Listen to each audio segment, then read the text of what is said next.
Yaani kuna mtu umeishi maisha hayo mpaka umefika mahali umeona ni maisha yangu ya kawaida. Ni kawaida tu, yaani kila ukilala wanakuja wale watu.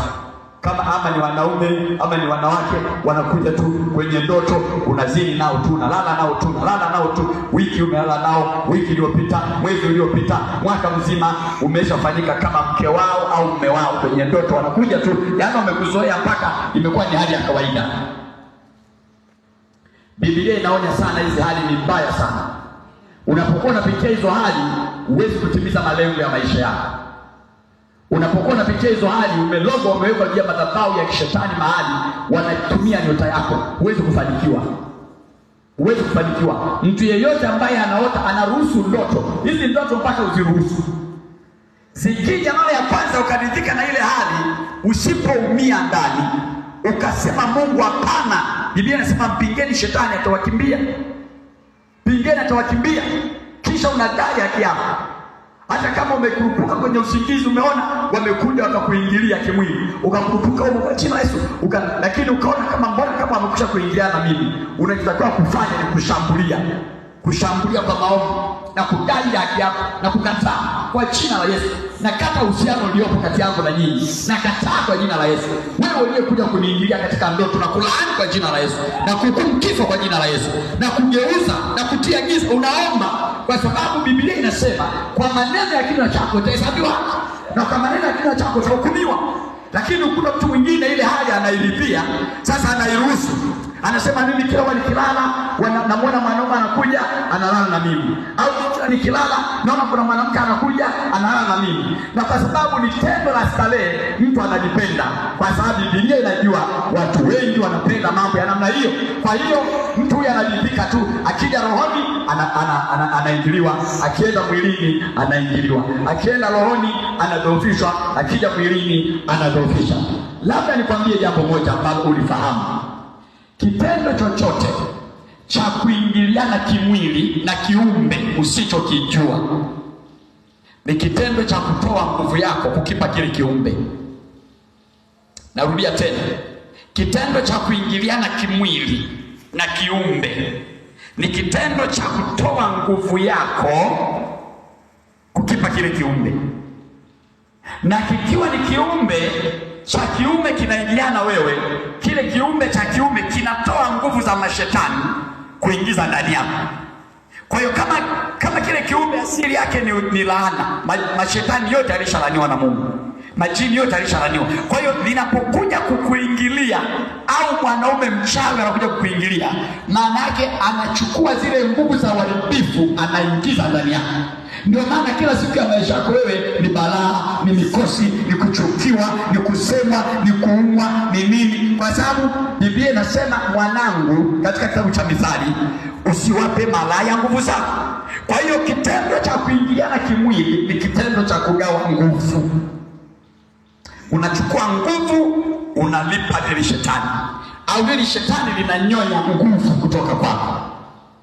Kwa hiyo unajikuta ilikuwa ufanikiwe, kwa kadiri ambavyo linakuja kukuingilia linachukua ile nguvu yako, linaingiza nguvu ya magonjwa, linachukua ile nguvu ya mng'ao wako, linaondoka nayo. Unaona? Ndio maana maandiko yanasema, wala msifungiwe nila na wasioamini isivyo sawasawa. Nani wasioamini? Mashetani hawa. Naona yanajua tu huyu, ili tumdhoofishe, ili tumuingizie magonjwa, twende tumuingilie. Ili tuharibu nyota yake, tuchukue nyota yake, twende tumuingilie. Hii ndio maana watu wengi sana wamejaa hizi ndoto hizi. Ndio maana mwingine waking'ang'ana kwenye ndoto, wakishindwa kwenye ndoto, wanakuja kwenye vyakula. Wakishindwa kwenye kukuingilia ndotoni, wanakuja na staili ya vyakula. Unashangaa unakula manyama yana damu. Unajua damu ni uhai. Naona damu, concept ya shetani ni ile ile. Zile mbegu za mwanaume zinazozalisha mtoto ni damu, ni uhai. Nyama ni damu, ni uhai. Yaani concept ni ile ile. Ndio maana wakishindwa kwenye tendo la ndoa, wanakuja huku kwenye vyakula. Naona wanaanza wanakulisha nyama. Na nyama ni zile zile. Kuna mahali tungesoma, lakini muda wetu nahisi kama umetuacha. Anaeleza kwa habari ya miili ya utukufu. Anasema nyama zina aina mbalimbali. Kuna nyama za wadudu, kuna nyama za ndege, kuna nyama za samaki, kuna nyama za binadamu, kuna nyama za hayawani. Unaona? Kwa hiyo mwingine anaweza akaota alishafundishwa nyama ambayo ni nyama ya ng'ombe, ni nyama ya mtu. Kwa hiyo wanajua wale, tukimpelekea kumlisha nyama ya ng'ombe au kama ya mtu, atajua hili tendo la kishetani, ataomba, atakemea, mambo yataharibika. Kwa hiyo tumlishe nyama ya samaki. Ndio maana mwingine anaweza akaota anakula kichwa cha samaki, ila akijaiva vizuri anakula kama ni samaki alijaiva hivi, lina mafuta mengi, anakula. Wanaamua mlishe nyama ya samaki, ni nyama ile ile. Ishi yao ni uhai wa kishetani uingie ndani yako, uharibu maisha yako. Kama unanielewa sema amen. Kama unanielewa sema amen. Na hii ndio maana kama umeshaingiliwa ndani ya mwaka huu zaidi ya mara 10, maana yake una kazi ya kufunga na kuomba zaidi ya mara 10. Maana yake kila tendo moja la kuingiliwa kimwili au kuingiliana kimwili na mashetani, maana yake unafuta lile tendo kwa kufunga na kuomba. Hiyo ndio namna inayokuwezesha wewe kuchomoka kwenye kile kifungo na kurudisha nyota yako. Sijui unanielewa vizuri. Ndio maana na wao wana bidii, wanaweza kuja kila siku wao wamepanga, kila Alhamisi na hiyo ndoto, kila Jumatano na hiyo ndoto, kila Jumanne na hiyo ndoto, kila Jumatatu na hiyo ndoto.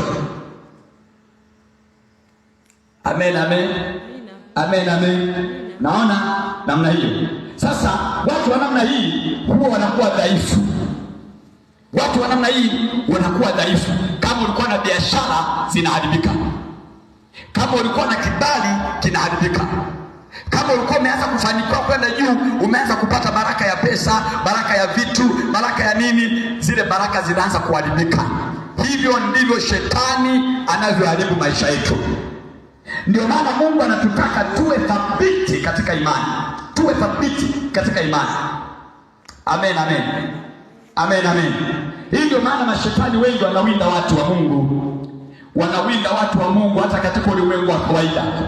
Hii sio tu katika ndoto, hata katika ulimwengu wa kawaida. Ndio maana wakashangaa kuna mtu amekuangaikia, anakufuatilia, akikushinda mwilini anakuja rohoni. Wale mashetani wakishindwa kukuwini mwilini, kukutongoza mwilini mpaka wakupate, wanakuja kwenye ndoto. Wanakuja kwenye ndoto, wanaweza wakaja kwenye ndoto wakatumia namna ya ndotoni ya kukuingilia kwa nguvu ukiwa umelala. Wanakupandia roho za udhaifu, wanakupandia mashetani, wanakupandia kukataliwa, wanakupandia chuki, wanakupandia niwe mtu wa kuchukiwa.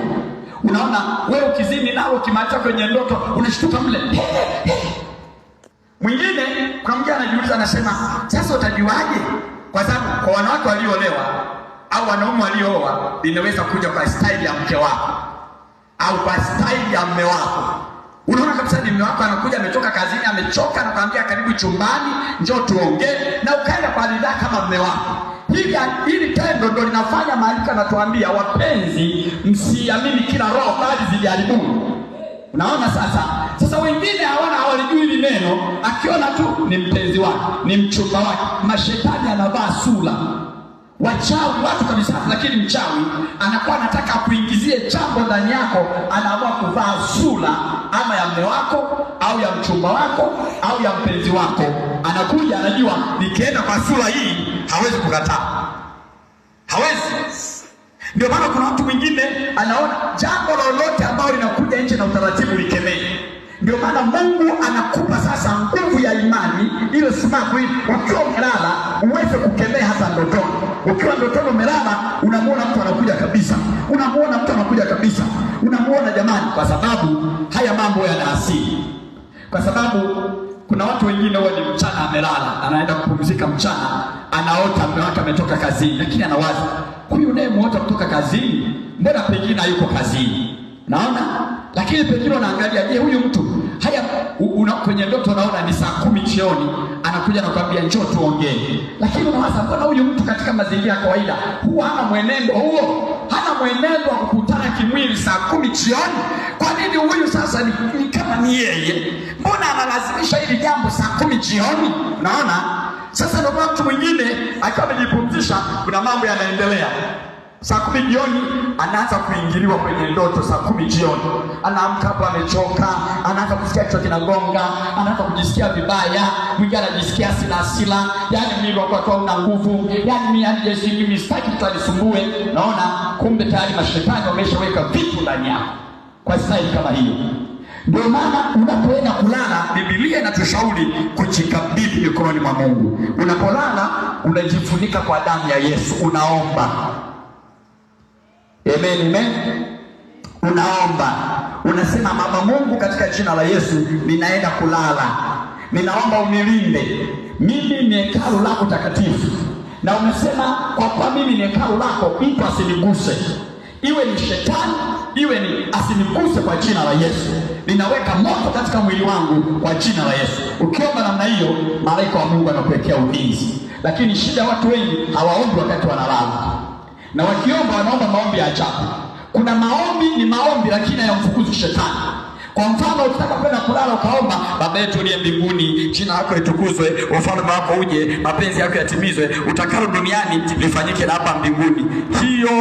Hilo ombi halifanyi majini baada ya sikuingilie.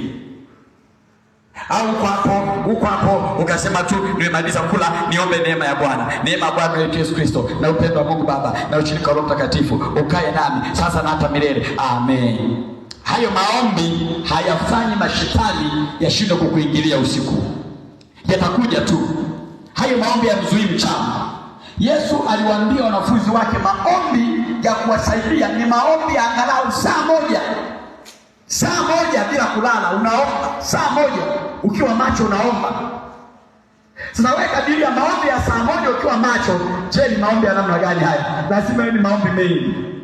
Lazima ni maombi ya kuteka anga. Lazima yawe ni maombi ya kushindana. Amen, amen. Kwa mujibu wa Efeso anasema kwa maana tunashindana katika ulimwengu wa roho. Ndio maana mtu mwingine aliye vizuri rohoni, likija tu lile mwanaume kwenye ndoto anaanza kupigana nalo vibaya mno, lenyewe lina nguvu, linalazimisha. Kwa nini alazimisha?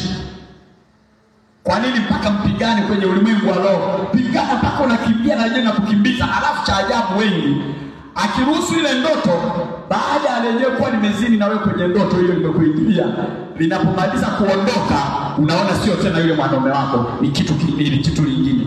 Unasema unaona linarudi kwenye ile asili. Sasa unamwona tu mwanaume mwingine, ama tu ni kijana fulani tu, unashangaa mwingine anaweza kuona ni mnyama, ilipomaliza tu hilo tendo baba likageuka likawa ng'ombe, likakimbia.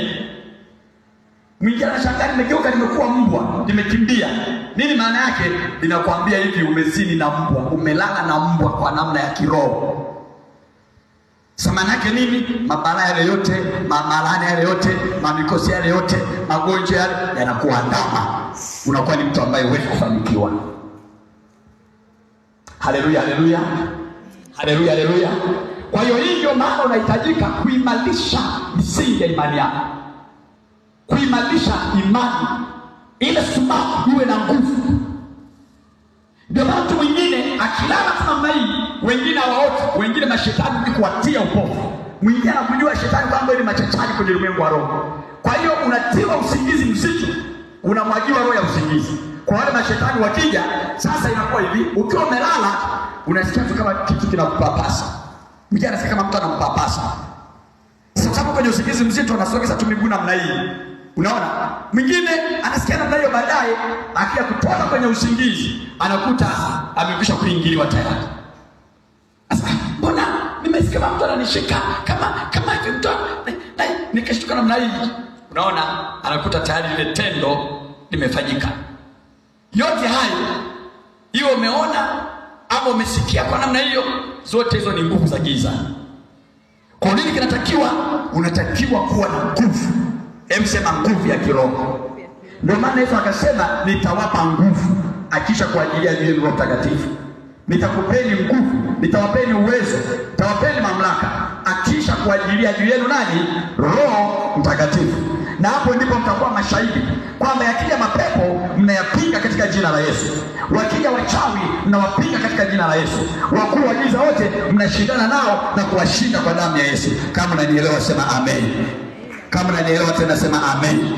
Kwa hiyo inawezekana kabisa kama una hizi ndoto kila mwaka, tegemea maisha yako hayawezi kuwa na hatua. Hayawezi kuwa na hatua kwenye eneo lolote. Utakuwa ni kama mtu anayepiga matai. Hizi ndoto ni za kushindana nazo vibaya mno. Ndoto hizi, ndoto yoyote ya shida, unaota ndoto na maisha magumu, hiyo ndoto shughulika nayo, ikatae. Unaota ndoto unaumwa sana, hiyo ndoto ikatae. Unaota ndoto za ugomvi, ni migogoro, hiyo ndoto kataa. Shindana kwenye ulimwengu wa roho, omba, pigana vita, funga, mwite Mungu, soma neno, imba nyimbo za Zaburi. Utaanza kuona upenyo unapatikana katika maisha yako ya kila siku. Kama unampenda Bwana sema amen.